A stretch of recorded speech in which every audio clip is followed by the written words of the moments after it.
মুসলমানদের রক্তের হোলি খেলায় মেতেছে ওরা। যেখানে মুসলমান সেখানেই নির্যাতন। শেষ জামানায় কাফের মুশরিকরা তোমাদেরকে এমনভাবে আঁকড়ে ধরবে, ঘিরে ধরবে, যেন দস্তরখানায় সবাই খাবার খেতে বসেছে। রাশিয়া হচ্ছে এখনকার আমেরিকাদের বিরুদ্ধে একটা সুপার পাওয়ার। এখন আমাদের 50টা পারমাণবিক অস্ত্র থাকার কথা ছিল। যে কোনো জায়গাতে তাকান দেখবেন খালি মুসলমানদের উপর নির্যাতন আর নির্যাতন চলতেছে। এটা আবরাহার যুগ না যে হস্তি বাহিনীকে ধ্বংস করার জন্য তৈরন আবাবিল আসবে, এটা সেই যুগ নয়। এখন আবাবিল আপনাকেই হতে হবে, আমাকেই হতে হবে। কথা কি বুঝতে পারছেন? এটা নিজেদের তাকদীর, নিজেদের ভাগ্য, নিজেদের মানে ভবিষ্যৎ আল্লাহর উপর তাওয়াক্কুল করে তার হুকুম মেনে আমাদেরকে করতে হবে ইনশাআল্লাহ। পৃথিবীর সমস্ত জুলুম উঠে যাবে ইনশাআল্লাহ। কোনো মাজলুমের অধিকার আর খর্বিত হবে না। প্রত্যেক মাজলুম তার অধিকার ফিরে পাবে ইনশাআল্লাহ। একটা বাচ্চার রক্তের প্রতিশোধ আমরা নিব ইনশাআল্লাহ। একটা বোনের ইজ্জতের বদলা আমরা নিব ইনশাআল্লাহ। একটা ভাই যাদেরকে অন্যায়ভাবে হত্যা করা হয়েছে এদের রক্তের বদলা আমরা নিবই নিব ইনশাআল্লাহ। আমরা বেঁচে না থাকলে আমার সন্তান নিবে ইনশাআল্লাহ, ও বেঁচে না থাকলে তার সন্তান নিবে ইনশাআল্লাহ। আমরা কিছু ভুলি নাই, ভুলে যাবও না ইনশাআল্লাহ। এই দুনিয়া ততদিন পর্যন্ত ফানা হবে না যতদিন এই দৃশ্য বিশ্ববাসী না দেখছে ইনশাআল্লাহ। তোমাদের যা করার আছে করো, যা ইচ্ছা করতে থাকো। এখন বিশ্বের মুসলমানদের রক্তের হোলি খেলায় মেতেছে ওরা। যেখানে মুসলমান সেখানেই নির্যাতন। চায়নায় নির্যাতন, ওইখানে ইয়াতে কি বলবো, ওটা কি সিরিয়াতে নির্যাতন, তারপর ইয়েমেনে নির্যাতন, ফিলিস্তিনে নির্যাতন, ইরাকে করে গেল, হ্যাঁ, তারপরে যে লেবাননে করে, জর্ডানে করতেছে, আরব কান্ট্রিগুলোর মধ্যে, আফ্রিকার কান্ট্রিগুলো, যে কোনো জায়গাতে তাকান দেখবেন খালি মুসলমানদের উপর নির্যাতন আর নির্যাতন করতেছে। এর জন্য শুধু ওরা দায়ী নয়, এর জন্য আমরাও দায়ী। কেন নির্যাতন আসবে না, কেন আল্লাহর গজব আসবে না? কারণ নবী সাল্লাল্লাহু আলাইহি ওয়াসাল্লাম বলেই গিয়েছিলেন যে শেষ জামানায় কাফের মুশরিকরা তোমাদেরকে এমনভাবে আঁকড়ে ধরবে, ঘিরে ধরবে, যেন দস্তরখানায় সবাই খাবার খেতে বসেছে। মানে আমরা সবাই দস্তরখানায় খাবার খেতে বসে যেমন করে বসি একসাথে, ওইভাবে তোমাদের উপর আগ্রাসী হবে এরা। সাহাবীরা ওই যুগে বলছিলেন, ইয়া রাসূলুল্লাহ সাল্লাল্লাহু আলাইহি ওয়াসাল্লাম, আমরা কি ওই সময় সংখ্যায় কম হব? অবাক হয়েছিলেন তারা, কারণ ওই সময় তো ইসলামের বিজয়ের যুগ। আমাদের এইরকম অবস্থা হবে যেখানে আমরা 313 মিলে 1000 বদরে ঠেকাই দেই, 700 মিলে উহুদের 3000 ঠেকাই দেই, মোতাব যুদ্ধে আমরা কত 3000 নিয়ে 2 লাখকে ঠেকাই দেই। ওই মুসলমানদের এই অবস্থা হবে? সাহাবীরা বলছিলেন অবাক হয়ে। তখন নবীজি বলছেন, হ্যাঁ, তোমাদের অবস্থা এরকম হবে। তোমরা সংখ্যায় হবা সমুদ্রের ফেনার মতো। সমুদ্রে দেখতে পাচ্ছেন এখন খালি নাম খাওয়া আসতে মুসলিম বাড়তেই আছে। সমুদ্রের ফেনার মতো, কিন্তু দুইটা জিনিস তোমাদেরকে পেয়ে বসবে। এই দুইটার কারণে এই পরিণতি তোমাদের হবে। এক নম্বর হচ্ছে তোমাদের মধ্যে দুনিয়ার মহব্বত তোমাদেরকে পেয়ে বসবে। আর একটা আল ওয়াহান তোমাদেরকে ধরে ফেলবে। সাহাবীরা বলেন, ওয়াহান কি? নবীজি বলছেন, তোমরা আল্লাহর পথে জীবন দিতে চাইবে না। এই ভয়, আল্লাহর পথে জীবন দেওয়ার ভয় তোমাদেরকে পেয়ে বসবে। এই দুইটা যখন তোমাদেরকে পেয়ে বসবে, তখন এই কাফের মুশরিক মুনাফিক যারা আছে সবাই মিলে তোমাদেরকে একটা কচু কাটা করে ফেলবে। হয়নি এখন এটা? শুধু এই যুগে না, প্রত্যেক যুগে যখনই মুসলমানদের উপর এই দুটা এসেছে, তখনই মুসলমানরা আক্রমণের শিকার হয়েছে। কখনো তাতারিদের হাতে, হ্যাঁ, চেঙ্গিস খানের বংশধর মনে আছে, মঙ্গলরা, ওরা এসে মুসলমানদেরকে একদম কেটে ফেলে দিয়েছিল। কতদিন, 40 দিনের মধ্যে বাগদাদে ওরা মনে হয় প্রায় 10 থেকে 15 লক্ষ মানুষকে হত্যা করেছে, ওই তাতারিরা মুসলমানদেরকে, আব্বাসীয়দের সময়। এরকম হিস্ট্রি অনেক আছে। তারপরে যখন এই ফাতেমি সাম্রাজ্য চলছিল, তখন ক্রুসেডাররা এসে মুসলমানদেরকে হত্যা করেছে। তারপরে আবার করেছে জেঙ্গিদের সময়, আইয়ুবীদের সময়, এমনকি মোগল সাম্রাজ্য। এর আগেও যখন দুনিয়া প্রীতি আর ওয়াহান ঢুকে গিয়েছিল, তখন দেখা গেছে যে মুসলমানদের মধ্যেই মারামারি চলতেছে। হ্যাঁ, ওখান থেকে গিয়ে কর্ডোবা ইসলামী খেলাফত হয়েছে। এগুলো হিস্ট্রি পড়বেন, ইতিহাস নিয়ে ইনশাআল্লাহ একদিন কথা হবে। আমার নিয়ত আছে আপনাদেরকে হিস্ট্রি শোনানোর, একদম আদম আলাইহিস সালাম থেকে শুরু করে এই পর্যন্ত যা যা হয়েছে ইসলামের ইতিহাসে, একটা করে ধারাবাহিক পর্ব আকারে আসবে ইনশাআল্লাহ। এতে করে খুব অল্প সময়, হয়তো 10 মিনিটের মাদ্রাসা এমন হতে পারে, 10 থেকে 15 মিনিটের মাদ্রাসা, এর মধ্যেই একটা করে পর্বে একটা করে হিস্ট্রি আসবে ইনশাআল্লাহ। যদিও খুব টাফ এই কাজটা করা, এবং এটার জন্য অনেক ইনভেস্টমেন্টের দরকার। আল্লাহ পাক যেন সহজ করে দেন। তো মূল কথাটা আমি বলছি যে যখন আমরা এভাবে দুনিয়া প্রেমে ঢুকে গিয়েছি এবং আল্লাহর পথ থেকে সরে আসছি, মার খেতে হয়েছে। এখন আমাকে বলেন তো দেখি, আমরা কি আমাদের অবস্থার উন্নতি চাই না? এতক্ষণ যা বুঝালাম, এতে কি বুঝতে পারলেন যে দিন এখন শুধু একটা নিভু বাতির মতো জ্বলছে? গুটি কয়েক মানুষের মধ্যে হক সীমাবদ্ধ হয়ে যাচ্ছে। প্রবলেমগুলো কি আপনারা ফাইন্ড আউট করতে পারেন? প্রবলেমগুলো দেখেন। সারা বিশ্বে ইসলামী কোনো খেলাফত আছে? ইসলামের কোনো ঐক্য আছে? একজন আমিরুল মুমিনিন আছে? একটা জামাআত আছে? একটা ইমারা আছে? আমাদের কি অর্থনৈতিক শক্তি আছে? ভিত্তিটা নাই। পুরো বিশ্বের রাজনৈতিক ক্ষমতাকে আমরা নিয়ন্ত্রণ করি না। পুরো বিশ্বের মিডিয়াগুলো কি আমাদের? এমনকি যেগুলোতে রেকর্ড করছেন যে ফোন আপনার হাতে, সেটাও তাদের। এটাও কাদের? তাদের। পুরো বিশ্বের যে ফিলোসফিক্যাল থটসগুলো আছে, দর্শন, এই দর্শনগুলো আমাদের চলছে না ওদের চলছে? সব পশ্চিমা দর্শন চলছে না? এই যে নাস্তিকতা, কাদের দর্শন? আমাদের। এই যে সেকুলার কনসেপ্ট, কাদের দর্শন? আমাদের দর্শন। এই যে সো কল্ড ডেমোক্রেসি, কাদের দর্শন? আমাদের। এই যে ন্যাশনালিজমে আমরা ভুগছি, সবাই জাতি জাতি চিন্তা করি, মানে ওই ইয়েমেনে একটা মুসলমান মরলে আমার লাগে না, কেন লাগে না? অত ইয়েমেনি, আমি তো বাংলাদেশে। এই যে গোত্রীয় বিভাজনটা আমরা করেছি ন্যাশনালিজমের মাধ্যমে, এতে করে ইউনিটিটা নষ্ট হয়ে গেছে। গোত্রে গোত্রে মানুষ থাকতে পারে, কিন্তু সবার মধ্যে একটা হৃদ্যতার বন থাকতে হবে। এইটা ইসলাম দিয়েছিল। আনসার, মুহাজির, দুইটা আলাদা শব্দ না? দুইটা আলাদা বৈশিষ্ট্য, কিন্তু তারা কি আলাদা ছিলেন? একদম নিজের মায়ের পেটের ভাইয়ের চেয়ে বেশি, তাই না? এটা ইসলাম। আর আমরা যদি বলি আনসার এক গ্রুপ, মুহাজির আরেক গ্রুপ, আনসারকে মারলে আমার কি, আমি তো মুহাজির, মুহাজিরকে মারলে আমার কি, আমি তো আনসার, এই কনসেপ্টটা হচ্ছে একটা ন্যাশনালিজম কনসেপ্ট। এই চলছে। ও দিয়ে দিল ফরাসি বিপ্লবের পর থেকে, 1789 সালের পর থেকে এগুলো আসছে ওয়ার্ল্ডে। 1789 থেকে শুরু করে 1914 পর্যন্ত এই সময়টাতে তারা বিষয়টা দখল করেছে। কত সময়? 1789 থেকে 1914, এই যে সময়টুকু, এর মধ্যেই পশ্চিমারা বিষয়টাকে দখল করেছে আবার নতুন করে। কোন কোন জায়গা দখল করেছে? প্রথমে পলিটিক্স, প্রথম জায়গাটা কি? পলিটিক্স। তারপরে সামরিক শক্তি, ওদের মানে এক্সট্রাঅর্ডিনারি সামরিক শক্তি তারা বিশ্বকে দেখিয়েছে। আপনি যত কথা বলেন, একদম পারমাণবিক বোম রেখে দিব তাক করে, আর বেটা তুই কথা বলতে পারবি না, এরকম একটা অবস্থা। বিশ্বাস করেন ব্যাপারটা এরকম। পুরো জাতি নিয়ে আপনি একটা ঐক্যবদ্ধ শক্তি করতে চান, একটা মিসাইল, পারমাণবিক মিসাইল এরকম রেখে দিবে, এই বাড়াবাড়ি করো না বেশি, একদম দিব লঞ্চ করে, ব্যাস আপনি চুপ, একদম চুপ। কারণ ওইটা প্রতিহত করার তো আমার কাছে ওই নাই, ক্ষেপণাস্ত্র প্রতিরক্ষা সিস্টেম তো নাই। এখন আমি যদি বলি, আমার কথা কি মন খারাপ করবেন? আমি যদি বলি যে বিগত 50 বছরে আমাদের দেশ স্বাধীন হয়েছে কবে বলেন? 71, এখন কত? 23, কত বছর বলেন? আমরা কি একটাও ক্ষেপণাস্ত্র তৈরি করতে পারলাম না? এই বিশ্বে এই ধরনের প্রযুক্তি ছাড়া কেউ টিকে থাকতে পারে? এটা কি ঢাল তলোয়ারের যুগ যে ওরা এগুলো বানাবে আর আমরা ঢাল তলোয়ার নিয়ে বসে থাকবো? কি করলাম আমরা বলেন? আপনারা তো রাগ করেন কথা বললে, রাগ না করে একটু ভালো করে মন দিয়ে শুনেন না, মন দিয়ে চিন্তা করেন না। কি করলাম আমরা এতদিনে? আমাদের 50টা ক্ষেপণাস্ত্র থাকার কথা ছিল, আমাদের 50টা পারমাণবিক অস্ত্র থাকার কথা ছিল। কিসের ভিত্তিতে আমরা লড়াই করবো? কিসের ভিত্তিতে আমরা লড়াই করবো? মিয়ানমার যদি আমাদেরকে কালকে চাপ দেওয়া শুরু করে, আমরা কিসের ভিত্তিতে লড়াই করবো? কি নিয়ে লড়াই করবো? এমনকি পুরো মুসলিম বিশ্বের বড় বড় পরাশক্তিগুলোর সাথে আমাদের সম্পর্ক কতটুকু ভালো? ইরান বুঝে ফেলতেছে যে রাশিয়ার সহযোগিতার দরকার আছে, কারণ রাশিয়া হচ্ছে এখনকার আমেরিকাদের বিরুদ্ধে একটা সুপার পাওয়ার, তাই না? অনেক কান্ট্রি এখন ওদের সাথে যুদ্ধ করতে গেলে রাশিয়ার সাথে বন্ডিং করে। এটা ওয়ার্ল্ড অ্যাফেয়ার্স। আমরা বিগত 50 বছরে কি করতে পারি না, ব্যর্থতার ইতিহাস রচনা করা যাবে। কি বলতেছেন আপনি? কি বলতে চান? এটা রচনা করা যাবে একটা ইতিহাস। পদে পদে দুর্নীতি করেছে, পদে পদে টাকা আত্মসাৎ হয়েছে, পদে পদে হক নষ্ট করা হয়েছে। এগুলো সব আমাদের সম্পদ ছিল, জনগণের ছিল। আমি কোনো পলিটিক্যাল পার্টি করি না, কখনো করিও নাই, আমার করারও কোনো শখ নাই। কিন্তু একজন আম জনগণ হিসেবে, সাধারণ জনগণ হিসেবে এই কথাগুলো বলছি। প্রত্যেক পদে পদে দুর্নীতি, টাকা আত্মসাৎ, সিস্টেম লস। কেন? একটা ছেলে যোগ্যতা আছে, চাকরি পাবে না কেন? ওই ছেলের যোগ্যতা আছে, কেন চাকরি পাবে না? আপনি আল্লাহর কাছে কি জবাব দিবেন? আপনারা বলেন, আপনারা আল্লাহর কাছে কি জবাব দিবেন? ওর যোগ্যতা আছে, কেন সে পেল না? কেন একটা গভর্নমেন্ট প্রতিষ্ঠানের মধ্যে পদে পদে আমাকে ফাইল ট্রান্সফার করতে হবে, সবাইকে টাকা খাওয়াতে হবে? কেন? আমার তো যোগ্যতা আছে, আমি তো হকের উপর আছি। বিসিএস তো কোচিং আমিও করেছি, আমি তো ক্যাডার হতে পারতাম, আমি কেন হতে পারলাম না? কেন চান্স দিলেন না? কেন বড় বড় পরীক্ষার প্রশ্ন ফাঁস হয়ে যাবে? কেন একজন ডক্টর যাকে আমরা আমাদের ট্যাক্সের টাকা দিয়ে আমাদের ভাইরা বেতন দিচ্ছে, ও কেন দেরি করে হসপিটালে আসবে? কেন আসবে? কে ব্যবস্থা নিবে এগুলোর এগেইনস্টে? আমরা ব্যবস্থা নিতে পারবো? আপনাকেই তো নিতে হবে। ওমর ইবনুল খাত্তাবের মতো শাসক কে হবে? আপনাকে হতে হবে, আমরা তো হব না। আর আমাদের সেই যোগ্যতাও নাই, ইচ্ছাও নাই। আমরা দায়িত্ব নিতে চাই না, দায়িত্ব ছেড়ে দিতে চাই। ইসলাম কি বলে? দায়িত্ব নিতে বলে না ইসলাম বলে যে যোগ্যকে দায়িত্ব দিয়ে দাও।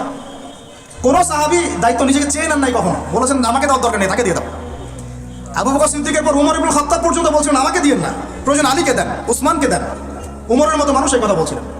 আর আমরা এখন কি করি ভাই? আমার চরিত্র সবচেয়ে ভালো, আমারে দেন, আমারে। খালি কিয়ামতটা হয়ে যাক, আল্লাহ পাক দাঁড় করাবেন সবগুলোকে সিরিয়ালে, দেখা যাবে কে কি জবাব দিতে পারে, দায়িত্ব কতটুকু বুঝাই দিতে পারে, এটা দেখা যাবে। কেন এটা হবে? আমার কথা রাগ করেন না প্লিজ। এখন আমাদের 50টা পারমাণবিক অস্ত্র থাকার কথা ছিল, অ্যাটলিস্ট না থাকুক, 5টা তো থাকার কথা ছিল। ওরা যদি আমাকে তাক করে রাখে আমিও তাক করে রাখতাম, বেটা তুই মারলে আমি মেরে দেবো যা। উত্তর কোরিয়ার মতো একটা কান্ট্রি, আমার সাবজেক্টে এইগুলা, আমরা ইউনিভার্সিটিতে এগুলোই পড়েছি। ও একটা কান্ট্রি, কতটুকু কান্ট্রি জানেন? উত্তর কোরিয়া দক্ষিণ কোরিয়া একসময় মারামারি করতো, এই মারামারি লাগিয়ে দিয়েছিল পশ্চিমারা। পরে উত্তর কোরিয়ার প্রেসিডেন্ট ওই বলা থেকে বের হয়ে যায়, বলা থেকে বের হয়ে চায়নার সাথে বন্ডিং শুরু করে, রাশিয়ার সাথে বন্ডিং শুরু করে, ওদের সাপোর্টে সে আস্তে আস্তে আস্তে নিউক্লিয়ার ডিভাইসগুলো তৈরি করা শুরু করেছে। করার পরে এখন এই মাত্র বেশি না, 20 থেকে 25 বছর, 20 থেকে 25 বছরে ওরা এমন একটা জায়গায় চলে গেছে, খাইতে পারুক না পারুক পারমাণবিক বোমা একদম তাক করে রেখে দিয়েছে। পশ্চিমারা ওখানে নাক গলাতে পারে না, ও নাক গলাতে পারে আমার কাছে এসে আমাকে বলে স্যাংশন দিবে, আমাকে বলে তোমাকে ভিসা নীতি বাতিল করে দিব, আমাকে বলতে পারে, ওকে বলতে পারবে না তো, কারণ ওর কাছে ওইরকম অস্ত্র আছে, দিবে একটা মায়েরা যা বেড়া আসে। ওর পার্ল হারবার আছে সামনে জাপানের ওখানে। কারণ এটা এমন একটা বিষয় যে একটা যদি সে মারে আর এও তো একটা মারতে পারবে, একটা বোমা পড়লে পুরো জাতি একদম মুহূর্তের মধ্যে ছাই হয়ে যাবে, ছাই হয়ে যাবে, ছাই। এই জন্য এটা যুদ্ধ এত সহজে কেউ যেতে যাবে না। এটা হচ্ছে একটা মনস্তাত্ত্বিক শক্তি যে আমার কাছে আছে, তুই মারলে কিন্তু আমি মারতে পারি, এই মনস্তাত্ত্বিক শক্তিটাই দরকার ছিল, এখন নাই। আর ভাই এগুলো আমাদেরও তো অনেক দোষ, সব কিছু তো আমরা মানুষের উপর চাপাই দিয়ে বসে থাকি। আমরা যখন অ্যানালাইসিস করতে বসি সবাই মনে হয় যে বিজ্ঞ পণ্ডিত, কিন্তু আপনি তো দায়িত্ব নিয়ে সামনে আসছেন না, আপনি তো পড়াশোনা করে উপরে আসছেন না, আপনি তো জ্ঞান অর্জন করে মানুষকে বোঝানোর চেষ্টা করছেন না। আমরা তো আমাদের দায়িত্ব পালন করছি না, করছি কি? আল্লাহ পাক আমাদের সবাইকে বিচক্ষণ হওয়ার তৌফিক দান করেন। কয়টা সায়েন্টিস্ট তৈরি হয়েছে আমাদের, বলেন কয়টা সায়েন্টিস্ট তৈরি হচ্ছে আমাদের জাতির মধ্যে? নাস্তিক তো ভুরি ভুরি তৈরি হচ্ছে। কয়টা সায়েন্টিস্ট তৈরি হয়েছে আমাদের ইউনিভার্সিটিগুলোর মধ্যে? কয়জন অর্থনীতিবিদ তৈরি হয়েছে ইউনিভার্সিটিগুলোর মধ্যে? আমিও তো পড়েছি ইউনিভার্সিটি, ছেলে মেয়ে একসাথে বসে গান গল্প করে, চীনা বাদাম খায়, কোনো সময় স্যার আর ছাত্রীর প্রেম হয়ে যায়। আমি বলছি না কিছুই হয় না, পড়াশোনা তো হয়, সিস্টেম তো অনেক সুন্দর, টাকা পয়সা সরকারি অনেক খাচ্ছেন আপনারা, কিন্তু এখন কথা হচ্ছে গভর্নমেন্টের যে এত টাকা পয়সা খাচ্ছেন, রেজাল্টটা কি দিচ্ছেন? কি জাতীয় উপহার দিচ্ছেন আপনারা? কোন প্রজন্ম উপহার দিচ্ছেন? এগুলো কি গভর্নমেন্ট টাকা আপনারা কি মনে করেন? এই ট্যাক্সের টাকাকে কি মনে করেন? এগুলো মানুষের আমানত, রক্ত ঘাম করা পয়সা। আপনাকে বেতন দেওয়া হচ্ছে, আপনাকে ফ্ল্যাট দেওয়া হচ্ছে, আপনাকে গাড়ি দেওয়া হচ্ছে, ওগুলোর দিকে তো চোখ দেন না। আমরা একটু এক্সকরলা গাড়িতে চললেই একদম নজরদারির মধ্যে চলে আসি, গাড়ি কোথা থেকে আসলো? আমার গাড়ির দাম তো 6 লাখ টাকা না 7 লাখ টাকা, আপনার গাড়ির দাম তো 50 লাখ টাকা। আর এইগুলো আমাদেরকে মানুষ ভালোবেসে হাতিয়ে দিয়েছে। আপনাকে ভালোবেসে না দিলে আমি কি করতে পারি? আমার কিছু করার আছে? তো মূল জায়গাগুলো তো আমরা দেখি না। সব সমস্যা ইসলামকে নিয়ে চুলকানি নাকি? খালি ইসলামকে নিয়ে চুলকানি হয়? মূল জায়গায় আসেন। আমি বলেছি, চ্যালেঞ্জ করেছি, একটা মাঠের মধ্যে আপনি সমস্ত সেকুলার মহলের টিচারদেরকে একত্রিত করেন, আপনি উদ্যোগ নিয়ে করেন দেখি, করে সবার কোরআন তেলাওয়াত টেস্ট করেন। আমি চ্যালেঞ্জ করতেছি 10% কোরআন তেলাওয়াত ঠিক থাকবে না। তাদের হাতে আপনি একটা জাতি করতেছেন, তাহলে শিক্ষা তো এই অবস্থা হবেই। বাংলা তো আপনাকে শিখাবে, আর কি শিখাবে? ইসলাম এবং জেনারেল শিক্ষা, ইসলামী শিক্ষা, এইটাকে সমন্বয় করাটা এখন সময়ের দাবি হয়ে গেছে। এই দুটোকে সমন্বয় না করতে পারলে আল্লাহর কসম এই জাতিকে বাঁচাতে পারবেন না আপনি। এখন টিকটক দেখতেছেন, সামনে কোন টক আসবে আল্লাহ ভালো জানে, আল্লাহ ভালো জানে। এখানে আপনার ঘরেও তো দেখবেন যে একটা অপদার্থ পয়দা হয়ে গেল। কত এরকম ছেলে তার বাবা মাকে বৃদ্ধাশ্রমে পাঠিয়ে দিল, সন্তানের হাতে মা খুন হলো। এই তো কয়দিন আগে এক পুলিশ অফিসার খুন হয়েছিল এক সন্তানের হাতে, মনে নাই আপনাদের এগুলো? তাহলে আমরাই তো আমাদের ঘরে সাপ তৈরি করতেছি। ভাববেন না যে এগুলোর ফলে শুধু সমাজে একটা প্রভাব বিস্তার হবে, আমার ঘরে কিছু হবে না, কখনো নয়। আমিও এফেক্টেড হবো, আমার ঘরেও আসবে। এখন আল্লাহ রাব্বুল আলামিনের কাছে খালি দোয়া করতে পারি আমরা, আল্লাহ পাক যেন আমাদেরকে এমন যোগ্য ব্যক্তি উপহার দেন আল্লাহর পক্ষ থেকে। যেই হোক সে XYZ, হুএভার হি ইজ, আমরা কোনো দলের মানুষ না, কোনো পলিটিক্যাল পারসন না।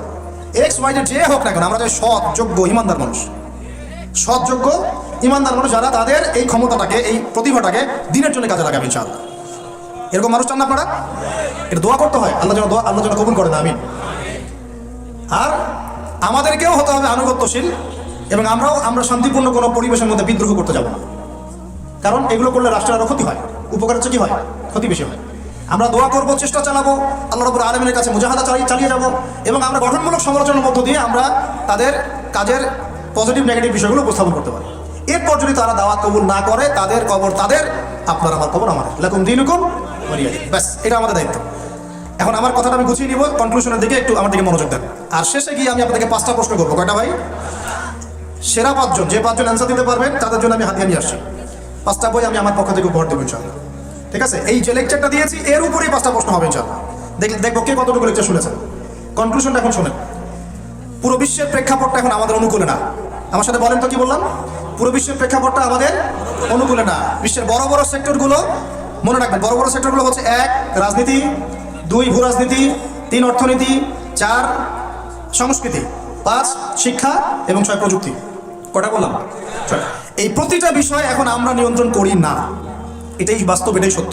কারা নিয়ন্ত্রণ করে? ইসলামের দুশমনরা করে। ইসলামের দুশমনরা করে। তো এরা হচ্ছে এই বিষয়গুলো নিয়ন্ত্রণ করে, প্রতিটা বিষয়, প্রত্যেকটা বিষয়, ব্যাংকিং সিস্টেম থেকে শুরু করে পলিটিক্যাল অ্যাফেয়ার্স, এভরিথিং। আমাদের হাতে কিছু নাই, কিন্তু আমরা বললাম যে ফিউচারে ঈসা আলাইহিস সালাম আসবেন এবং এটা কায়েম করবেন। এই তো কনক্লুশন।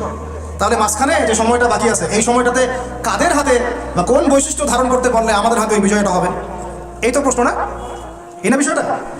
লাস্ট 100 বছর থেকে ওরা এই মিশনে হাঁটতে হাঁটতে হাঁটতে মোটামুটি এখন 70-80 ভাগ জায়গায় কিন্তু দখল করে ফেলেছে, ফেলে নাই? ওইটা আরেকটা ইস্যু। এখন মূল কথায় আসেন। তাহলে আমরা ফিউচারটাও জানি, বর্তমানটাও বুঝতে পারছি। মাঝখানে একটা প্রজন্ম দরকার। আমরা যদি আল্লাহ কবুলিয়ত পাই, হয়তো আমরা যদি এই সময়টা পেয়ে যাই। যদি আমরা না পাই, আমাদের ফিউচার জেনারেশন, যদি তারা না পায়, তাদের ফিউচার জেনারেশন। এইভাবে হয়তো চলতে থাকবে। কখন সেই প্রজন্ম আসবে আর কোন বৈশিষ্ট্য তাদের থাকবে? এর আগে আমি জাস্ট আপনাদেরকে 2টা আয়াত শোনাচ্ছি। 1, আল্লাহ পাক বলছেন ইন তানসুরুল্লাহ ইয়ানসুরকুম, সূরা মুহাম্মাদে আছে, তোমরা যদি আল্লাহকে সাহায্য করো, আল্লাহ তোমাদেরকে সাহায্য করবে। আমার সাথে বলেন, তোমরা যদি আল্লাহকে সাহায্য করো, আল্লাহ তোমাদেরকে সাহায্য করবে। মানে আল্লাহর কি সাহায্যের দরকার আছে? তোমরা আল্লাহকে সাহায্য করো বলতে, তোমরা যদি আল্লাহর দ্বীনকে সাহায্য করো, তোমরা যদি আল্লাহর দ্বীনকে সাহায্য করো, আল্লাহ তোমাদেরকে সাহায্য করবেন। ওয়া ইউসাব্বিত আকদামাকুম, তোমাদের পা আল্লাহ পাক শক্ত করে দিবেন ইনশাআল্লাহ।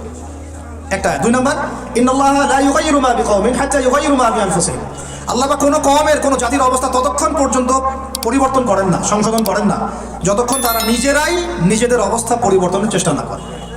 আয়াত তো পরিষ্কার। এখন তৈরন আবাবিল আসবে না, এসে ইসরায়েলে হামলা করবে না, পাথর নিক্ষেপ করবে না। এটা সেই যুগ না। এটা আবরাহার যুগ না যে হস্তি বাহিনীকে ধ্বংস করার জন্য তৈরন আবাবিল আসবে। এটা সেই যুগ নয়। এখন আবাবিল আপনাকেই হতে হবে, আমাকেই হতে হবে। কথা কি বুঝতে পারছেন? এটা নিজেদের তাকদীর, নিজেদের ভাগ্য, নিজেদের মানে ভবিষ্যৎ আল্লাহর উপর তাওয়াক্কুল করে তার হুকুম মেনে আমাদেরকেই করতে হবে ইনশাআল্লাহ। কোন কোন বৈশিষ্ট্য লাগবে একটু খালি বলে শেষ করে দিই। 1, এমন প্রজন্ম চাই যেই প্রজন্ম 5 ওয়াক্ত নামাজ পড়ে। রাজি আছে কিনা ইনশাআল্লাহ? জোরে বলেন। আল্লাহ সাক্ষী থাকুন, আমি। এমন প্রজন্ম চাই যেই প্রজন্মের প্রত্যেকটা মুসলিম পরিবারের 100% নামাজি মাশাআল্লাহ। এটা না হওয়া পর্যন্ত বড় বড় বয়ান করেও কোনো লাভ নাই। 1, ঠিক আছে ভাই? রাজি আছি তো ইনশাআল্লাহ? আজকের পর থেকে নামাজ ছাড়বো? আল্লাহ পাক আমাদেরকে নামাজ শক্ত করে ধরার তৌফিক দান করুন। আর নামাজটা ভালো করে শিখে নেবেন, ধীর স্থিরভাবে পড়বেন, তাড়াহুড়া করবেন না, ঠিক আছে? 3G 4G না, শান্তভাবে পড়বেন। 2, আমরা এমন প্রজন্ম চাই যেই প্রজন্মের 100% মুসলমান কোরআন তেলাওয়াত করতে পারে। রাজি আছি কিনা ইনশাআল্লাহ? আগামী বছর ওয়াজ করতে আসার আগেই আপনাদের সবার কোরআন তেলাওয়াত সহি চাই ইনশাআল্লাহ। রাজি আছেন ইনশাআল্লাহ? আল্লাহকে কথা দেন, রাজি আছেন? অবশ্যই অবশ্যই কোরআন তেলাওয়াত শিখতেই হবে। যেমনি পারেন, যেভাবে পারেন, যত টাকা লাগুক, যার কাছে যেতে হয় হোক, যত দূরে সফর করতে হয় হোক। আপনার দায়িত্ব এটা, আমার দায়িত্ব না, হুজুরের দায়িত্ব না, এটা আপনার দায়িত্ব। আপনি কিভাবে শিখবেন, আপনার ফিকির। 3 নাম্বার, আমরা এমন প্রজন্ম চাই যেই প্রজন্ম ভিতরে বাহিরে সুন্নতের অনুসারী। রাজি আছি ইনশাআল্লাহ? সবার চেহারা দাঁড়িয়ে থাকবে ইনশাআল্লাহ? সবার সুন্নতের লেবাস থাকবে ইনশাআল্লাহ? সুন্নতের আমল থাকবে ইনশাআল্লাহ? সুন্নতের জিন্দেগি বই পাওয়া যায়, কিনবেন, প্রত্যেকটা কাজের সুন্নত দেখে নেবেন, ঠিক আছে ভাই? প্রত্যেকটা কাজের সুন্নত আমল করার চেষ্টা করবো। আল্লাহ পাক তৌফিক দান করুন, আমিন। শেষ করে দিচ্ছি, মনোযোগ ধরে রাখেন, আর 5 মিনিট। 4 নাম্বার, এমন প্রজন্ম চাই যেই প্রজন্ম কোশ্চিনকালেও হারাম খাবে না। রাজি আছি ইনশাআল্লাহ? হারাম খাবো, সুদ খাবো, ঘুষ খাবো, দুর্নীতি করবো, মানুষের সম্পদ আত্মসাৎ করবো, অন্যায়ভাবে আমরা মানুষকে ঠকাবো। আল্লাহ পাক আমাদেরকে বোঝার তৌফিক দান করুন, আমিন। 5, এমন পরিবার চাই যেই পরিবার হবে পুরোপুরি ইসলামিক পরিবার। রাজি আছেন ইনশাআল্লাহ? আল্লাহ কবুল করুন, আমিন। এই জায়গাতে গিয়ে আপনাদেরকে একটা নসিহত করি যুবকদেরকে, বেশিরভাগই তো অবিবাহিত নাকি? কি দুঃখ, কি কষ্ট। একটা কাজ করবেন, আগে একটা ছোটখাটো হালাল রিজিকের ব্যবস্থা করবেন, তারপরে বিয়ে শাদী। হালাল রিজিকের ব্যবস্থা না কইরা বিয়ে শাদী করতে যায় না, নিজের মান সম্মান গায়রত বলে কিছু থাকবে না, ঠিক আছে ভাই? আরো যে বলছি, ভুলেও বেদিন কোনো মেয়েকে বিয়ে করতে যাবেন। দিনদার মেয়ে খুঁজবেন, আর দিনদার মেয়ে তো বাইরে সার্টিফিকেট লেবাস দেখে বোঝা যাবে না আসলে। এটা আপনাকে খোঁজখবর নিতে হবে, দেখতে হবে তার পরিবার কেমন, ব্যাকগ্রাউন্ড কেমন, মা কেমন, ইত্যাদি ইত্যাদি, তার কোয়ালিফিকেশন কেমন, এবং পাত্রী দেখেও নেবেন। পাশাপাশি আল্লাহর কাছে দোয়া করতে হবে বেশি করে। কি করতে হবে? স্ত্রী খাদিজার মতো হতে পারে, আবার নূহ আলাইহিস সালামের স্ত্রীর মতো হতে পারে। বুঝেন পার্থক্য? বোঝেন? খাদিজা রাদিয়াল্লাহু আনহা মানে কি? এমন একজন মহিয়সী নারী যে একজন মহাপুরুষের পিছনে সাপোর্ট দিচ্ছেন। সুবহানাল্লাহ, কি সাপোর্টটা দিয়েছেন দেন নাই নবী সাল্লাল্লাহু আলাইহি ওয়াসাল্লামকে পুরো নবুয়তের জীবনে। এটাও হতে পারে তাকদীরে। আবার নূহ আলাইহিস সালামের স্ত্রী, মনে আছে লূত আলাইহিস সালামের স্ত্রী, তারা দুজন নবী, তারা দুজন জান্নাতি, তাদের স্ত্রীরা হবে জাহান্নামী। বলেন নাউজুবিল্লাহ। তো এই জন্য তাকদীর কার হাতে? বাস আল্লাহর কাছেই বারবার ইস্তেখারা করে করে করে চেয়ে নিতে হবে, আল্লাহ আমাকে এমন একজন নেককার স্ত্রী দান করুন যিনি আমাকে আপনার পথে চলতে সাপোর্টিং হ্যান্ড হবে, আমাকে পিছন থেকে বুস্ট আপ করবে ইনশাআল্লাহ। আচ্ছা, ইনশাআল্লাহ ফ্যামিলি নিয়ে বিয়ে শাদী নিয়ে আরেকদিন ওয়াজ হবে ইনশাআল্লাহ। 5 কয়টা বলছি ভাই? 5টা না 6টা? 5টা। 6 নাম্বার, যে বাচ্চা কাচ্চা আছে আমাদের ভাই বোন, ছোট ছোট ছোট বাচ্চা কাচ্চা যেগুলো, এক একজনকে এক একজন মর্দে মুজাহিদ হিসেবে তৈরি করবে জি ইনশাআল্লাহ। তাহলে ওদেরকে আমরা পড়াশোনা করাবো কি কি পড়াশোনা করবো? হ্যাঁ, কি পড়াবেন? হামটি টামটি নাকি Jack and Jill went up the hill, twinkle twinkle, কি পড়াবেন? আর কোচি মাথাটাকে তো সময় নষ্ট করে ফেলতেছেন।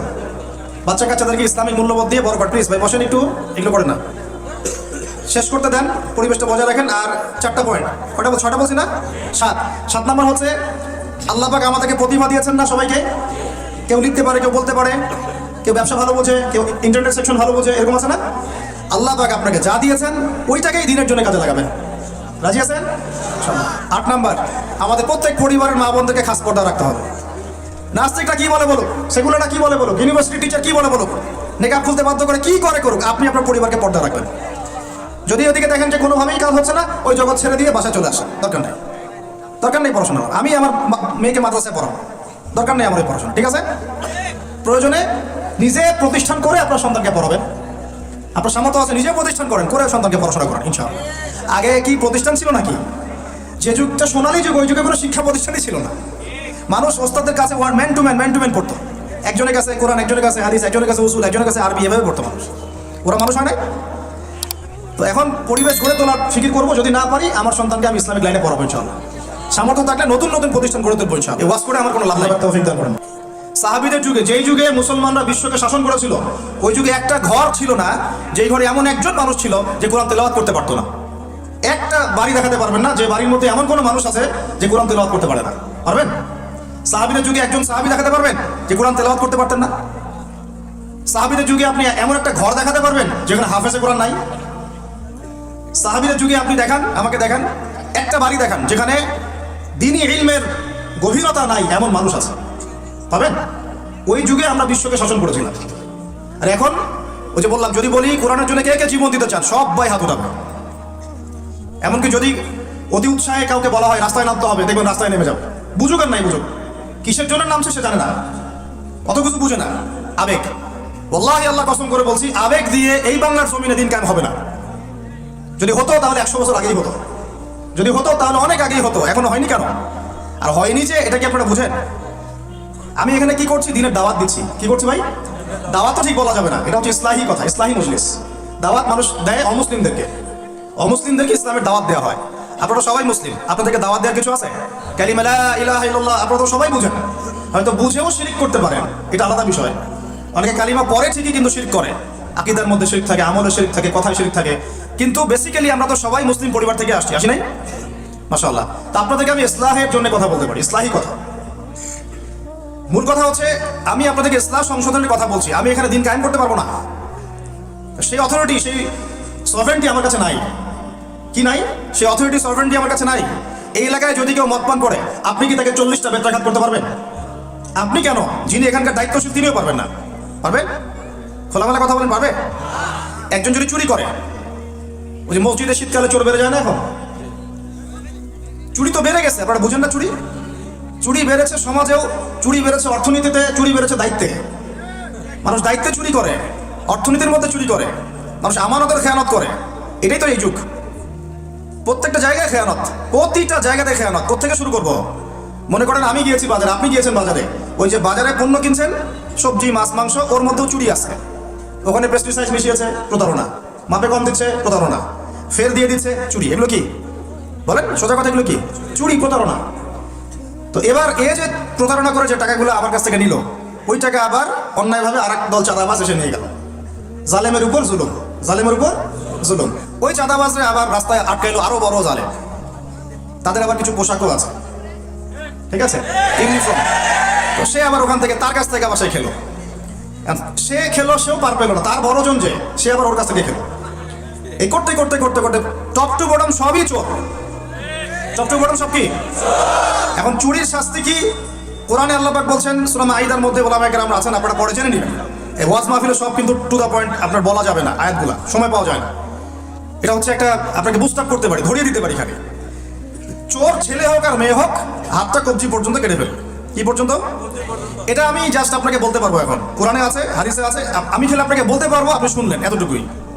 কিন্তু আপনাকে সর্বোচ্চ ক্ষমতা দিলে আপনি এটা করতে পারবেন না। এখন এটা সামনে আসবে, এটা আমরা জানি। এখনকার সময়টা কঠিন, এটাও আমরা জানি। মাঝখানে একটা প্রজন্ম তৈরি হবে ইনশাআল্লাহ, এটাও আমরা জানি। যেই প্রজন্ম আমাদের মতো টিকটক প্যারালাইজ প্রজন্ম হবে না, যেই প্রজন্ম ইনশাআল্লাহ তাআলা কোরআন সুন্নাহকে হাতে নিয়ে ওদেরকে চ্যালেঞ্জ করবে। এটা নবীজি বলেও গিয়েছেন, লা তাযালু তাইফাতুম মিন উম্মতি যাহিরিনা আলাল হক লা ইয়াদুররুহুম মান খাযিলাহুম। আমার উম্মতের একটা দল সর্বদাই হকের উপর থাকবে।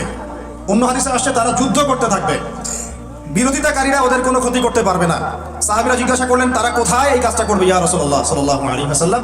নবীজি বললেন, বাইতুল মুকাদ্দাস ওয়া মা হাওলাহা। এই যে জেরুজালেম বাইতুল মুকাদ্দাস এবং তার চারপাশে তারা এই কাজ করতে থাকবে। আল্লাহর সাথে জড়িত পাপ তো সহজেই মাফ করা যায়, কিন্তু আপনি যখন মানুষের সাথে জড়িত পাপে যাবে তখন মাফ নিবে কিভাবে? মনে করেন এক ভাই আরেক ভাইকে বললো যে তুই চোর, নাউজুবিল্লাহ। এখন সে বেচারা চুরি করে নাই, কিন্তু আপনি বলে ফেলছেন, কথাটা মুখ দিয়ে বের হয়ে গেছে, ওর মনে আঘাতও লাগছে। এখন বেচারা আপনাকে মাফ করে নাই মনে মনে। কাল কিয়ামতে ওর হক না দিয়ে আপনি পুলসিরাত পার হতে পারবেন না। আল্লাহু আকবার। আল্লাহ পাকের ইনসাফ এবং বিচার এত সূক্ষ্ম হবে। কত সূক্ষ্ম আপনাকে আমি একটা হাদিস থেকে খালি বলি, 1 মিনিট। একটা শিংওয়ালা ছাগল, ছাগলের শিং আছে। দুনিয়াতে একটা ছাগলকে গুঁতা দিয়েছে, ওই ছাগলের বেচারা শিং ছিল না। মানে একটা শিংওয়ালা ছাগল একটা শিংহীন ছাগলকে গুঁতা দিয়ে অন্যায়ভাবে। আল্লাহ পাক কিয়ামতের দিন ওই শিংহীন ছাগলকে শিং দিয়ে বলবেন, তুই গুঁতা দিয়ে প্রতিশোধ নিয়ে নাও, বদলা নিয়ে নাও। তাহলে বলেন তো আমরা আসলে জান্নাতের পথে হাঁটতেছি সত্যি সত্যি কি? নামাজ রোজা হজ যাকাত তো চলছে, ঠিক আছে বুঝলাম। তো মানুষের সাথে জড়িত হক কিভাবে মিটাবেন কিভাবে? এই যে একটা পণ্যের ভেজাল দিলেন, ওই যে কি বলে ওটাকে, কি মিশাই জানি, ফরমালিন, না ফরমালিন। এই যে মিশাই ব্যবসা করলেন, এই যে কতগুলো মানুষ ক্ষতিগ্রস্ত হল। ধরেন যে লাখ লাখ মানুষ খেয়েছে, বেচারার পেটে সমস্যা হয়ে গেল। আর আপনি কিভাবে পার পাবেন কিয়ামতের মাঠে? আমাকে বুঝান। মাপে আপনি কম দিলেন, ঠকালেন বেচারাকে, ওর হক ছিল, পার পাবেন কিভাবে? বেচারা ও কিছু করে নাই, অযথাই তাকে অপবাদ দিলেন এবং সারা দেশের সামনে ধুয়ে রেখে দিলেন অন্যায়ভাবে। এখন আপনি পার পাবেন কিভাবে? এই জিনিসগুলো আমরা ভাবি না, আমরা মনে করি নামাজ পড়েছি বা সব পার। মানুষের সাথে জড়িত হক এত সহজে মাফ, বলেন আমার সাথে, মানুষের সাথে জড়িত হক এত সহজে মাফ হবে না। কি করণীয় তাহলে? ওই যে যার সম্পদ নিয়েছেন তার সম্পদ ফেরত দেওয়া, যার মানহানি করেছেন তার মান সম্মান ফেরত দেওয়া। এখন যে মেয়েটার মান সম্মান হানি করে ফেললেন, যে মেয়েটার ইজ্জত নিয়ে নিলেন, এখন কি হবে? কেমন করে ফেরত দিবেন? কিভাবে ফেরত দিবেন? যাকে ধর্ষণ করলেন, যাকে মিথ্যা অপবাদ দিলেন, যার সাথে জেনা করে ফেললেন, ভাবা উচিত না এগুলো? মনে রাখবেন, বড় বড় পরহেজগার, দুনিয়াতে যাদেরকে খুব বড় বড় পরহেজগার মনে হচ্ছে, এমন অনেক মানুষ আল্লাহ না করুক কালকে আমাদের মাঠে জাহান্নামে যাবে। এই জন্য আমরা বলি যে ভাই আমাদেরকে নিয়ে আমরা তো কিছুই না, আমরা তো ডাস্টবিনের আবর্জনাও না। যে যুগ চলে গেছে ইসলামদের, ওই যুগের তুলনায় কোরআনে যা পড়ি আর হাদিসে যা দেখি আর সিরাতে যা বুঝি, এর তুলনায় আমরা ডাস্টবিনের আবর্জনাও না। তাদেরকে নিয়ে আপনারা এত আইওয়াস শোডাউন কেন করতে যান? কি মনে করেন সবচেয়ে গুনাহগার মানুষ হয়তো এখানে আমি আপনাদের মধ্যে? কোনো দরকার নাই শোডাউন করার। মূল কথাটা আবার ওদিকে চলে যাচ্ছে। মূল কথাটা হচ্ছে এখানে একটা পয়েন্ট মনে রাখবেন, মানুষের সাথে জড়িত হক এই দুনিয়াতে আদায় করতে হবে। ঠিক আছে ভাই, এটা লজ্জার কিছু নাই। অন্যায়ভাবে গালি দিলে বলবেন যে ভাই আমার ভুল হয়ে গেছিল, আপনাকে গালি দিয়ে ফেলছিলাম, আমাকে মাফ করে দেন। টাকা নিয়েছেন কারো, ফেরত দেন নাই, দিয়ে দেন সামর্থ্য থাকলে। ওকে না পেলে কি করবেন? তার পরিবারকে দিবেন। তার পরিবারকেও পান নাই, বেচারা নাই পৃথিবীতে, তাহলে তার পক্ষ থেকে সৎকার করে দিবেন। ঠিক আছে? এখন তাহলে যাদের সাথে অন্যায় করে ফেলেছেন বিয়ে শাদী করে ফেলতে হবে নাকি? এছাড়া তো কোনো গতি দেখতেছি না। সম্মানের হক সম্মান দিয়ে আদায় করতে হবে নাকি? যদি সুযোগ থাকে, সুযোগ না থাকলে ওদিকে যাওয়ার দরকার নাই, না হলে শয়তান আবার ওদিকে ধোকা দিবে। শয়তান আরেকটা ধোকা দিবে নেক্সট শুরুতে, ওদিকে যাওয়ার দরকার নেই। তওবা ইস্তেগফার করে ফিরে আসেন, আল্লাহ পাক তৌফিক দান করুন। আর যারা ব্যবসা করতে গিয়ে মানুষকে মাপে কম দিচ্ছেন, মানুষকে হারাম খাওয়াচ্ছেন, বলছেন টাটকা জিনিস কালকে রান্না করছে হুজুর, 3 দিন আগের বাসি তরকারি খাওয়াই দিল, একটা কি খাবেন এটা নিয়ে কথা বলতে গেলে তো আরো 2 ঘন্টা চলে যাবে। খাবেন কি, সবকিছুর মধ্যে ভেজাল দিয়ে রেখে দিচ্ছে। একটা সবজি খাবেন তার মধ্যে ভেজাল দিচ্ছে, মাছ খাবেন তার মধ্যে ভেজাল দিচ্ছে, একটা কুরবানির গরু কিনবেন তার মধ্যে গরু মোটা তাজাকরণ করে মোটা ফুলাই দিচ্ছে। খাবেন কি, দুধ খাবেন, মুসলমানের দোকানে খাঁটি দুধ পাওয়া যায় না, হিন্দুর দোকানে যাওয়া লাগতেছে। এই হচ্ছে অবস্থা আমাদের। দিন কায়েমের কথা আমরা যে বলি না, আমাদের তো নিজের ভিতরেই দিন কায়েম হয় না এখন, আমাদের নিজের আত্মার ভিতরে এখনো দিন কায়েম হয় নাই। সত্যি কথা এটাই। যাদের মধ্যে হয়েছে গুটি কয়েক মানুষ, তাদের সংখ্যা নিতান্তই নগণ্য, নিতান্তই কম। আল্লাহওয়ালা মানুষ যারা বাংলার মাটিতে আনাচে কানাচে আছেন, তাদের সংখ্যা নিতান্তই কম। ম্যাক্সিমাম আমরা নিজের 3.5 হাত দেহের উপরেই দিন কায়েম করতে পারি। আল্লাহ পাক আমাদেরকে কথাগুলো বোঝার তৌফিক দান করুন। এখন যেখান থেকে আসলাম দেখেন, ওরা ঈসা আলাইহিস সালামকে হত্যা করেছে না করে নাই? করে নাই। আল্লাহ পাক উঠিয়ে নিয়েছেন কেন? আল্লাহ পাক তাকে আবারও ফেরত পাঠাবেন শেষ জামানায়, তিনি বাইতুল মুকাদ্দাস থেকে এই বিশ্বটাকে আবার শাসন করবেন ইনশাআল্লাহ। এটা একটু বোঝেন, আপনাদেরকে একটু বুঝাই। এক সময় ছেলে মেয়েরা একসাথে রিকশায় চড়লে লজ্জাবোধ করতো, এখন কেউ লজ্জাবোধ করবে না। এটা হয়েছে নিউট্রাল। তারপর একটা যুগ আসলো, প্রেমপত্র লেনদেন হতো। আমরা জানি না, আমাদের দাদা বাবারা জানে, ওই জেনারেশন জানে। ওই জেনারেশনের সাহস ছিল না যে কোনো মেয়ের সাথে কফি শপে বসবে, রিক্সায় ঘুরবে, বাইটা ওইটা করবে। এখন তারপর একটা জেনারেশন আসলো, এটা নিউট্রাল হয়ে গেল। তারপরে আরেকটা আসলো, এরা আর ওইসবে নাই, সরাসরি কাজ করতে চায়, সরাসরি অন্যায় করতে চায়, সরাসরি না। এখন সেই যুগ চললো। তারপরে আবার পরকীয়াটা আসলো, সিরিয়াল দেখায় পরকীয়া, বাসায় স্বামী, বাইরে আরেকটা ছেলে, বাসায় স্ত্রী, বাইরে একটা মেয়ে, এই যুগ চললো। তারপরে শুরু হলো কি, সমকামিতা, ছেলে জেনা করা শুরু করলো, নাউজুবিল্লাহ। এখন ওটা চলতেছে আর কি, এখন তো সমাজ ওইদিকে যাচ্ছে। আর যে কি আসবে আল্লাহ ভালো জানেন। এবং আমার মনে হয়, আল্লাহ মাফ করুক আমাদেরকে, আমার মনে হয় আমরা জোর করে আল্লাহর গজব টেনে নিয়ে আসতেছি।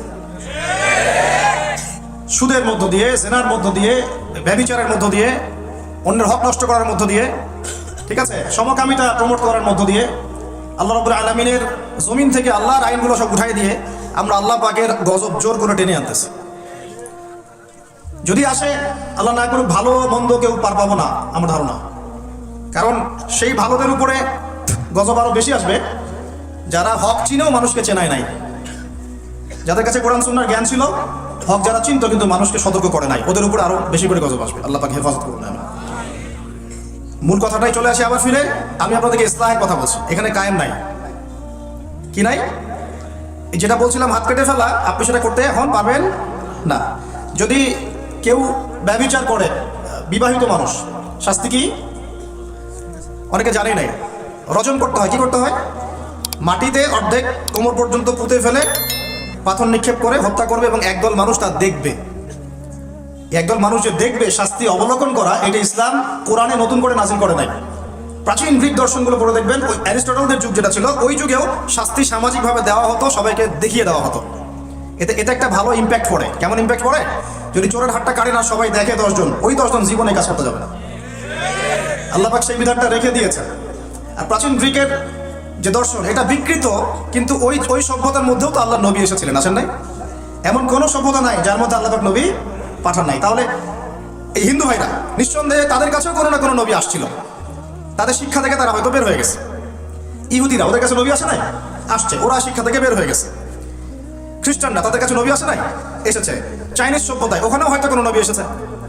আল্লাহ পাক বলেছেন, ওয়ালিকুল্লি কওমিন হাদ, প্রত্যেকটা কওমের মধ্যে আমি নবী পাঠিয়েছি, প্রত্যেক কওমে। তার মানে এই সভ্যতা যতদিন থেকে ঘুরছে পৃথিবী, আদম আলাইহিস সালামের পর থেকে, প্রত্যেকটা স্থানে, কালে, পাত্রে আল্লাহ রাব্বুল আলামিন নবী পাঠিয়েছেন। তাদের মধ্যে কেউ ছিলেন নবী, কেউ ছিলেন রাসূল। এই তো, তার মানে সবার কিন্তু একটা মৌলিক শিক্ষায় মিল থাকবে। এই জন্য মানুষের ফিতরতগত একটা মৌলিক শিক্ষা ভিতর থেকে চলে আসে যে আল্লাহ ছাড়া কোনো ইলাহ নাই। এটা কিন্তু সবাই বিশ্বাস করে একজন উপরওয়ালা আছে। দেখবেন সবাই বিশ্বাস করে, সব ধর্মের লোকই বলে উপরওয়ালা একজন আছে। আপনি তার ক্ষতি করলে বলবে যে উপরওয়ালা দেখবে, আল্লাহ না বললেও বলবে কি উপরওয়ালা দেখবে। তো মূল কথাটা হচ্ছে যে এই যে শাস্তি দেওয়ার বিধান, এটা আল্লাহ পাক নতুন করে এখানে নাজিল করেন নাই। প্রকাশ্য শাস্তির বিধানটা আগেও ছিল এই বিশ্বের মধ্যে, প্রাচীন গ্রিক রোমান সভ্যতার মধ্যে ওটা ছিল। এই বিধান যদি সবাই দেখে, তাহলে কি পাপ বাড়বে? হত্যাকাণ্ড বাড়বে না কমবে? এখন আমাকে বলেন তো, বর্তমান প্রচলিত যে বিষয়গুলো চলছে পুরো বিশ্বে, আমি বাংলাদেশ নিয়ে কথা বলি না খুব একটা, কারণ আমাদের চিন্তা বিশ্ব নিয়ে। কি নিয়ে? আল্লাহ পাকের, আমার এটা কি ভৈরব না? আল্লাহ পাকের ভৈরবের কোনো পরোয়া নাই তো, আল্লাহ পাকের ঢাকার কোনো পরোয়া নাই, আল্লাহ পাকের বাংলাদেশের কোনো পরোয়া নাই, আল্লাহ পাকের পাকিস্তানের কোনো পরোয়া নাই, আল্লাহ রাব্বুল আলামিনের কোনো দেশের মানুষের উপর আল্লাহ পাকের কোনো পরোয়া নাই। আল্লাহ সুবহানাহু ওয়া তাআলা চাইলে ইসলাম ইয়েমেনে কায়েম করতে পারেন, সিরিয়াতে করতে পারেন, অস্ট্রেলিয়ায় করতে পারেন, ওই আমেরিকায় করতে পারেন, রাশিয়াতেও করতে পারেন। কার হাতে ক্ষমতা? আল্লাহ পাকের কোনো পরোয়া নেই আমাদের। আমরা যদি আমাদের কাজ ঠিকঠাক মতো করি আমরা সফল হব, যদি না করি আমাদের লস, আল্লাহ রাব্বুল আলামিনের লস বলতে কিছু নাই। আছে? আল্লাহ পাকের কিছু যায় আসে না, আমরা জাস্ট একটা সুযোগ পেয়েছি মাত্র। আপনি সিজদা করেন বা না করেন। একজন আলেম আমাকে বলেছিলেন, ওনার কাছে দার্স নিচ্ছিলাম, উনি বলছিলেন যে এই যে রাস্তার মধ্যে আমরা যখন হাঁটি একটা পোকা পড়ে আছে, ধরেন একটা ফল পড়ে আছে, ফলের মধ্যে পোকা ধরে গেছে, বাজার করতে গিয়েছে একটা ফল দেখছেন ওর মধ্যে পোকা পড়ে গেছে। এমনকি আমরা ওয়াশরুমে যাই, ওয়াশরুম যদি মাইক্রোস্কোপ দিয়ে দেখেন ব্যাকটেরিয়া আছে না নাই? আছে না? ওরা পর্যন্ত আল্লাহর তাসবিহ পাঠ করে, সুবহানাল্লাহ। তো আল্লাহ পাক তো আমার নামাজের মুখাপেক্ষী না, আল্লাহ পাক তো আপনার নামাজের মুখাপেক্ষী না। আপনি পড়ছেন না, আপনি হতভাগা। এই আসমান জমিনে সবাই আল্লাহর তাসবিহ পাঠ করছে। আমার আল্লাহ এত বড়, আমাদের আল্লাহ এত বড়, এত মহান, পুরো মহাবিশ্বের সমস্ত সৃষ্টি আল্লাহর তাসবিহ পাঠ করছে। আমরা না করলে কি যায় আসে? আমরা তাসবিহ তাহলিল না করলে, কোরআন তেলাওয়াত না করলে, সালাত না পড়লে, তাহাজ্জুদ গোজন না হলে, হালাল না খাইলে আল্লাহ পাকে কিছু যায় আসে না? যায় আসে? এটাই যদি ফিল করেন তাহলে ইনশাআল্লাহ আপনি মাথাটা নত করে আল্লাহর কাছে ফিরে আসবেন। সেই অনুভূতিটা জাগ্রত করার চেষ্টা করছেন। আরেকটা অনুভূতি নেবেন বাসায় গিয়ে। এবার এগুলো আমরা ভাবি, এভাবে ভাবার চেষ্টা করি। এই যে আমরা এখানে বসে আছি, ধরেন 5,000 মানুষ, কথার কথা, মনে করেন আমরা কেউই দুনিয়াতে নাই। এই দুনিয়ার ঘূর্ণন থেমে যাবে কিনা? থেমে যাবে? এই দুনিয়া ঘুরবে না? ঘুরবে না? রাত দিন আসবে না? আসবে না? আমাদের পরিবার থাকবে না? থাকবে না? মাঝখান থেকে আমরা আমাদের সময়টা এবং সুযোগটা নষ্ট করলাম। অতএব এত চিন্তা বাদ দেন, চাকরির কি হবে, ব্যবসার কি হবে, আমার মা বোনের কি হবে, আমার পরিবারের কি হবে, আমার এইটার কি সেইটার কি, সব চিন্তা বাদ দেন আপনি। এখন আগে চিন্তা করেন যে আমরা দুনিয়াতে কিভাবে আল্লাহর দিন পালন করবো, কিভাবে পরকালে নাজাত পাবো। আগে নিজের চিন্তা করেন। আমরা তো মানুষের চিন্তা করে করে লাইফ নষ্ট করে ফেলে দিলাম। এখন আপনারা শিক্ষা নিচ্ছেন না দিনের। কেন শিক্ষা নিচ্ছেন না? কারণ আপনারা চিন্তা করেন যে একটা সার্টিফিকেট দরকার, চাকরি পাইতে হবে। এই ফ্লোতে যেতে যেতে আপনার 20 বছর 25 বছর চলে যাবে, পরে আফসোস করবেন। ওই সার্টিফিকেট আপনি কার জন্য চান? নিজের জন্য, একটা ভালো মেয়েকে বিয়ে করতে চান, হালাল খাইতে চান, এই তো আপনার সন্তানদের ভবিষ্যৎ চান। এটাই তো আমাদের গোল, নাকি? আল্লাহ পাক এগুলো করতে নিষেধ করেন নাই, কিন্তু দিনের শিক্ষা এবং আমল বাদ দিয়ে নয়। আমরা এখন এই দুনিয়ার পিছনে ছুটতে ছুটতে আল্লাহকে ভুলে যাই, রাসূলকে ভুলে যাই, নামাজকে ভুলে যাই, কোরআনকে ভুলে যাই। এটাই সবচেয়ে সমস্যা আমাদের, এইটাই সবচেয়ে বড় সমস্যা। যে যুব সমাজ সালাত আদায় করছে না, এরা আল্লাহর জন্য জিহাদ করবে? কোশ্চিন কালেও না। যে যুব সমাজ কোরআন তেলাওয়াতই করতে জানে না, আবেগে খালি বলতে পারে যে হ্যাঁ কোরআনের জন্য জান দিতে প্রস্তুত, কিন্তু পারবে না এটা করতে। যে যুব সমাজ হারাম সম্পর্ক থেকে বের হতে পারছেন না, কিভাবে চিন্তা করলেন যে আপনি বাইতুল মুকাদ্দাস জয় করবেন? যে যুব সমাজ সুদ ছাড়তে পারতেছে না, পাবজি ফ্রি ফায়ার ছাড়তে পারতেছে না, সমকামিতার দিকে ধাবিত হচ্ছে, ট্রান্সজেন্ডার দিকে ধাবিত হচ্ছে, ফ্রি মিক্সিং অ্যাভেলেবেল, এই যুব সমাজ বাইতুল মুকাদ্দাস জয় করবে না। কোন যুব সমাজ করবে আমি পরে আসতেছি ওইদিকে। আগে বোঝেন এই সিচুয়েশনে এইভাবে হবে না ভাই। আর একটা চিন্তা আমরা বাদ দিব, কোনো রকম পাস করার চিন্তাটা বাদ দিব। আমাদের সবার একটা চিন্তা হয়ে থাকে, কি চিন্তা? কোনো রকম পার পাইলেই পার। চিন্তা করি যে কোনো রকম যদি বাঁচতে পারি তাইলেই হবে। সাহাবায়ে কেরাম এইভাবে চিন্তা করতেন না, তাবেঈন ইসলাম এইভাবে চিন্তা করতেন না, তাবেঈন, 4 ইমাম, আমাদের খোলাফায়ে রাশিদিন, আইম্মাতুল মুজতাহিদ, তারা এইভাবে চিন্তা করতেন না। তারা চিন্তা করতেন আমি মানে নর্মাল মুসলিম হব না, আমি এক্সট্রা অর্ডিনারি মুসলিম হব। একটা নর্মাল মুসলিম। আল্লাহ পাক আমাদেরকে কিন্তু এক্সট্রা অর্ডিনারি হতে বলছেন, সূরা মুলকের মধ্যেও আছে কিন্তু, তাবারাকাল্লাযী বিয়াদিহিল মুলক ওয়া হুয়া আলা কুল্লি শাইইন কাদির আল্লাযী খালাকাল মাউতা ওয়াল হায়াতা লিয়াবলুয়াকুম আইয়ুকুম আহসানু আমালা। এই যে কথাটা বলছেন, আল্লাহ পাক জীবন মৃত্যু সৃষ্টি করেছেন, আল্লাহ পাক দেখতে চান, লিয়াবলুয়াকুম তোমাদেরকে পরীক্ষা করতে চান, আইয়ুকুম তোমাদের মধ্যে কে, আহসানু আমালা আমলে আহসান কে, সবচেয়ে ভালো কে।